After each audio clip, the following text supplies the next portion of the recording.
நண்பர்களுக்கு வணக்கம். கிடைச்ச வாய்ப்பை கரெக்டாக பயன்படுத்திக்கிறணும். இல்லை அப்படின்னா ஒரு சில விஷயங்கள் நடக்கவே நடக்காது. ரீசெண்டாக சென்னையிலேருந்து கிராமத்துக்கு போயிருக்கும்போது பதநீர் குடிக்கிறதுக்காக எங்கள் சித்தப்பாவோட பனங்காட்டுக்கு போயிருந்தோம். நாங்கள் போகிறதுக்கும் அவர் பனைமரத்துலேருந்து பதநீரை இறக்கிட்டு இறங்குறதுக்கும் கரெக்டாக இருந்தது. இந்த செம்மண் பூமியில் கிடைக்கிற பதநீரோட ருசி வேற லெவலில் இருக்கும். இதோட நொங்கு மிக்ஸ் பண்ணி சாப்பிட்டோம் அப்படின்னா தரமாக இருக்கும். பதநீர் இறக்கி முடிச்ச கையோட நொங்கு வெட்டுறதுக்காக பனைமரம் தேடி அலைஞ்சி ஒரு மரத்தில் நொங்கு வெட்டி போட்டோம். பதநீர் இறக்கி வச்சாச்சு, நொங்கையும் வெட்டி வச்சாச்சு. நொங்கை எங்கள் சித்தப்பா கண்ணை சிவிக்கு இருந்தார். இடைப்பட்ட வெளியில் நான் போயிட்டு ஒரு வடையில் ஒரு ஓலையை வெட்டி அதை பட்டை பிடிக்கிறதுக்காக எங்கள் சித்திரை கொடுத்தா எங்கள் சித்தியும் கரெக்டாக தரமான ஒரு பட்டையை பிடிச்சி கொடுத்தாங்க. இந்த பனை ஓலை பட்டையில் நொங்க அப்படியே கையை விட்டு நோண்டி போட்டு வச்சு பதநீரை ஊற்றிட்டு ஒரு 5 நிமிஷம் ஊற வச்சு சாப்பிட்டீங்கன்னு வச்சுக்கோங்களேன், டேஸ்ட் அந்த லெவலில் இருக்குங்க. இந்த டேஸ்ட்டுக்கு இணையான டேஸ்ட் வேறு எதுவுமே வர முடியாது. செவக்காட்டு பதநீர் அந்த அளவுக்கு ருசியாக இருக்கும். அதோட நொங்கு சேரும்போது அடிச்சிக்கவே முடியாதுங்க. வேறு லெவல் காம்பினேஷனாக இருக்கும்.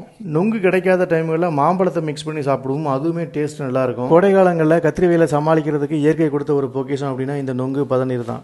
இந்த வாய்ப்பை நான் தவற விட்டேன் அப்படின்னா கண்டிப்பாக ஃபீல் பண்ணியிருப்பேன்.